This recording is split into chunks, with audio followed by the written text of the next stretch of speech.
Hello，大家好，欢迎回来 Ranger Man 频道，我是 Jerman。今天呢就来拍摄一辆德系车啊，就是我身后这辆 BMW 的330i。然后这辆不是目前最新的车，这个330i 其实已经算是一台二手车。那么今天在这一期影片的内容呢，我就会来跟大家分享一下，如果你在考虑着这个二手的 BMW 330i 的话，它是否值得吗？甚至是讲它有哪一些可能维修保养方面的点大家是需要去特别注意一下的。因为现在这台 BMW 的330i 啊，它的价格目前来讲是非常的吸引人。2019到2020年的话，它的这个价格大概是在120多到130多千之间，它几乎就直接碰到了新车 Honda Civic 的那个售价，这个当时要价接近300千的 BMW 330i，如今只需要半价不到，你有没有什么心理准备需要预期的？说到这么精彩的影片接下去之前，麻烦各位帮我把免费的订阅跟赞都赶把它按下去啦！按下去过后 ，YouTube 没跟你收钱的。重点是在这个频道里面，不只可以看到新车，同样你也可以看到这种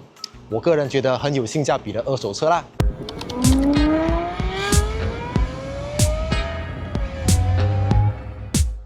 给我1分钟的时间，带你看看为什么假的德国机油这么便宜。蛮多人对 Huber 这个机油有蛮大的一个疑虑，168块就可以买到德国的这个技术，到底是不是真的？它有没有这么给呢？所谓的一些德国品牌啦，他们的这个机油价格一般上都非常的贵，可能都要300-400块。说关于是不是正宗德国技术的嘞？首先 Huber 这个品牌，技术方、品牌方都是在德国生产 Huber 的这个厂的老板嘞，当然还是有欧洲人在掌舵，流程也好 ，SOP 也好，都是跟着 European 的这个 standard 来做的。第二点，同样也是我个人觉得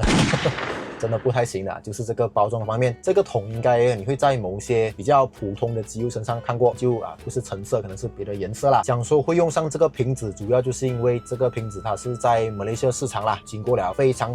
多年的打磨，20年前的设计，这个瓶子是没有那么容易的摔坏，不断优良改进而来的。瓶子方面省下了 costing， 坐在这个你的内容物、你的 content 就可以用到成分更加干净的这个机油。点击左下角的这个按钮，直接去到 Huber 的 Shopee 官方网店查看更多的详情以及下单。当然也非常欢迎用过 Huber 机油的各位在留言区写出你们最老实的 comment， 这个机油到底有没有像我讲的那么厉害？那么首先整个外观来讲呢，这一台 BMW 的330i 算是还蛮相当原装啦。你以一个 BMW 来看的话，这边就可以教大家辨认一下。我身边这一辆330i，从这个头灯你就可以看得出它是还没有 facelift， 在 facelift 过后呢，它的这个角小揪揪就会没有掉，然后整个 daylight 的形状也是完全不一样。不过整体的声韵其实跟这一款 pre facelift 的还是相当的相似的，大家非常熟悉的 BMW 的大猪鼻子。不过这个的话是车主已经进行过自己的改装了啦。如果是原装的话，它是一个打直线，然后是 chrome 的。整个 bumper 的话，甚至到这个车身色都是原装的，包括它 fog lamp 的这个位置也会比起普通的320i 的话会有点不一样。因为这个330i 呢，其实当时候新车在推出的时候，它就是原装已经有搭载着这个 M Sport 的套件，所以它这个 bumper 的设计会跟普通的320没有 M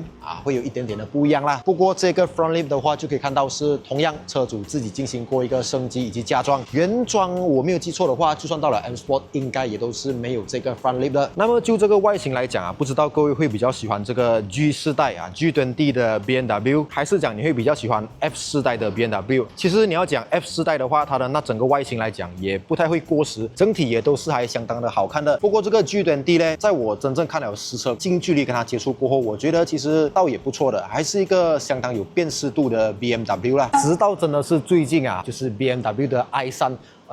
可能会有点复古，有点要致敬以前的老3系的那个感觉嘛，就跟我身后这个 G 世代的设计语言全新颠覆性的一个认知啦。整个车头呢都会是比较长前面的轮轴会比较靠前。BMW 你买到3系列往上的话，都是采用 rear wheel drive， 做它的前 fender 跟它的门板的距离这边就会有一个相当大的一个 gap 啦。不过这个轮圈的话，应该是车主有之后进行过一个升级，因为原装尺寸的话，我没有记错，应该是采用18寸轮胎的 profile 来讲，也会比起原装来的更加的宽一点点。同样也是有搭载一个 M Sport 的 brake caliper。来到车侧的话，可以看到，只要我的锁匙在车上，然后我一靠近车的话，基本上就会自动解锁啦。这个 BMW 在当时就已经有这个 walk away lock 的功能，这一点我觉得确实是很方便。好像这样子我走远一点的话。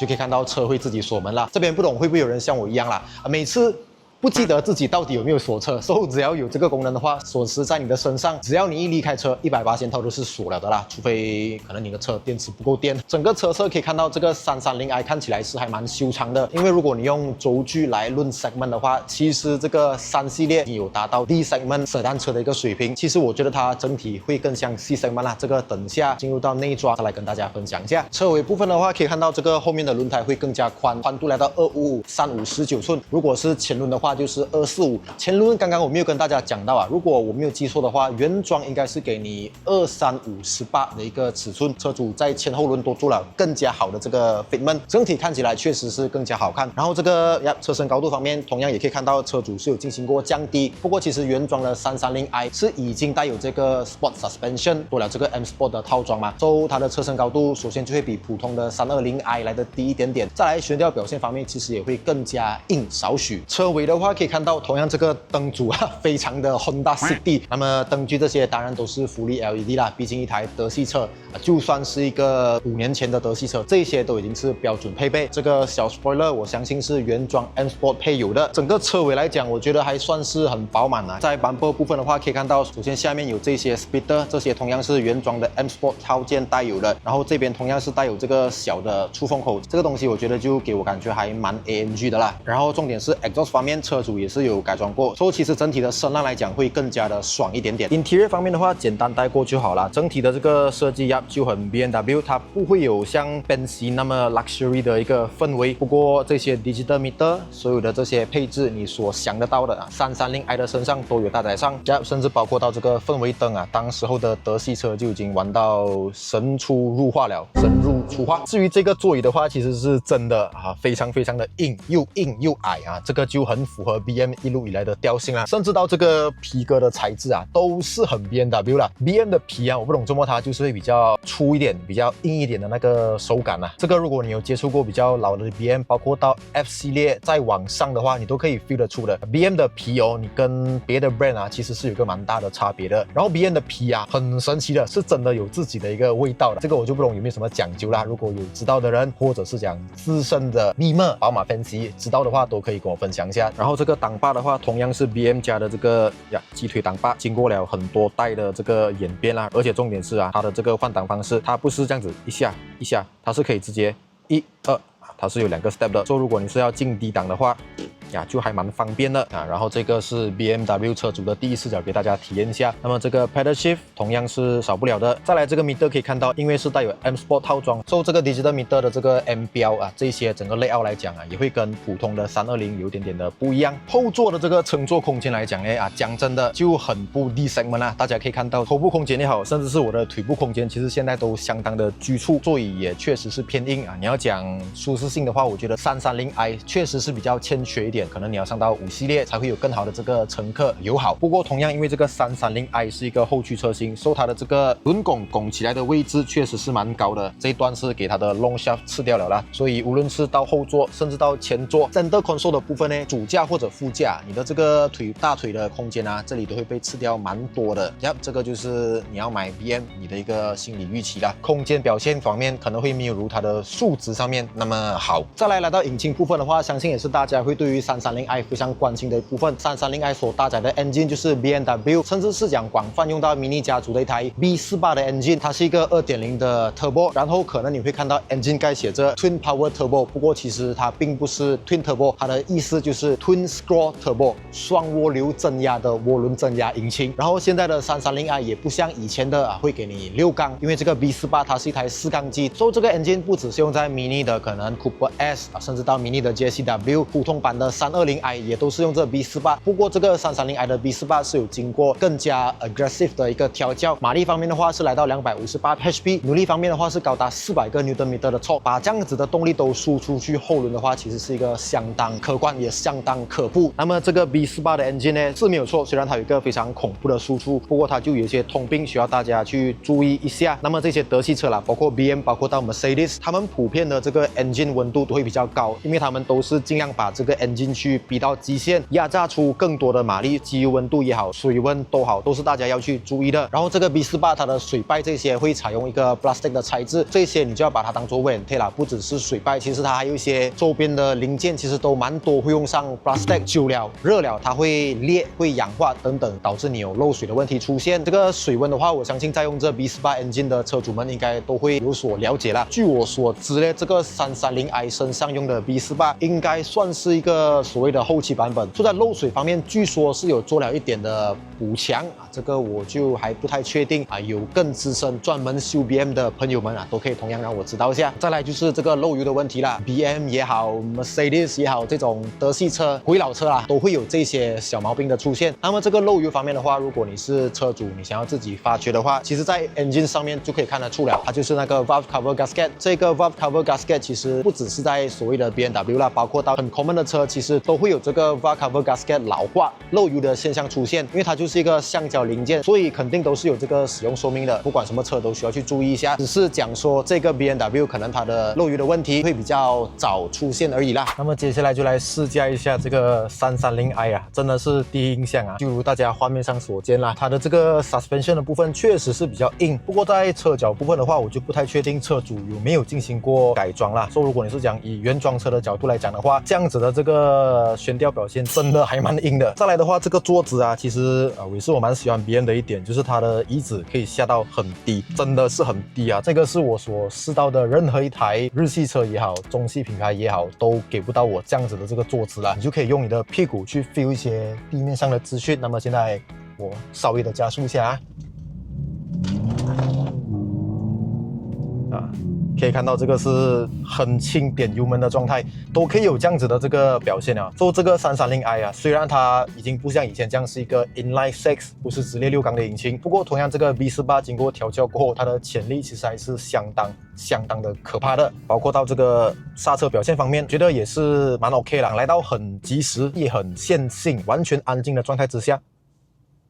这个 NVH 表现啦，你作为一台，你先不要讲它是一个 Ultimate Driving Machine 嘛，作为一台豪华品牌的话，确实也有做到位。这个 NVH 真的，就算这个车主有改过 exhaust， 你在 Sport Mode 之下其实还蛮潮的。在怠速的话，它的这个噪音真的是不大的。然后这个 handling 表现方面的话，相信大家都知道啦，就是一路以来的 BM， 可以看到我的 steering 几乎我不用太大的修正啊，它就可以维持在我要的那个角度，包括在这种绕包的时候，这个可能就是后轮驱动加上 BMW 的这个精髓啦，所以整个操控表现来讲确实是很不错。然后出一个弯，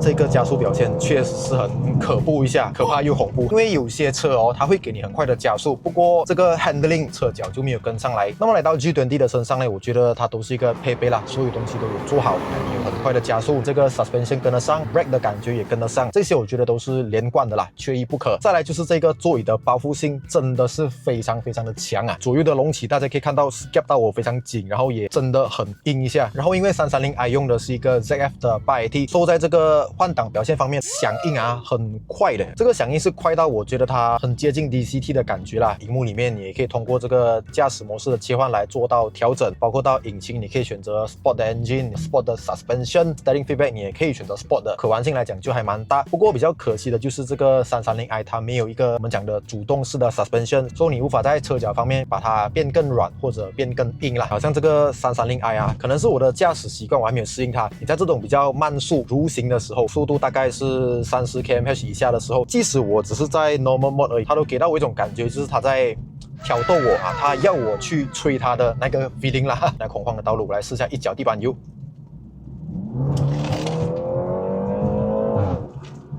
可以看到这个加速。这个可能车主有进行过 tuning 啦，这些我就没有去深问他。不过就这样子的这个驾驶表现，其实我觉得你要讲城市用已经是相当的足够了啦，甚至是讲有点 over 了。那么如果今天你真的是有这笔预算的话，大概是120到130千左右的话，那么关于要不要买330i 这一点，我给大家心里有一个底啦。可能你的工期是供得起这辆车是没有错，不过讲真的，这种德系车其实它的养车成本是肯定会比起日系车来的更贵，这个是是毋庸置疑的，所有东西都是有代价的啦。这台330i 讲真的很好驾，从我的表情你也可以感觉得到那个爽的点在哪里啦。供得起这个车的话，当然你还要考虑到这个维修保养方面的这些成本，普通的 servicing 可能影响不大，最多可能400-500块还是可以搞定的一些小 service。不过如果你是有一些大 service， 像我刚刚所讲到的水败一些比较大的零件需要进行更换的话，这个时候你的钱包就要有所准备。说如果你是真的想要买这种二手的德系车的话，你的现金储备我个人觉得就一定要非常的足够，然后尽量也不要只有这一辆车而已，因为这种德系车大家知道，如果它一进场的话，先不讲那个修车厂有没有爆满，通常来讲最少都要放车可能1-2天，这个时候你有一台 spare car 的话，还是会比较保险的啦。这个是我个人的看法，老生常谈啦。今天你供得起这辆车，你也要确定你养得起它。供跟养是2个不同的 amount 啦。都看到这里了，免费的订阅跟赞，记得赶紧帮我把它按下去啦。之后如果各位还想要看到什么样的一些二手车，又或者是讲新车 review 的话，都欢迎各位在下面 comment 写出来，跟我一起分享一下，讨论一下。如果有机会的话，我都尽量去借车来试驾，来拍摄给大家看看啦。感谢各位，感谢收看，我是 Jermaine， 我们下期影片再见啦，拜。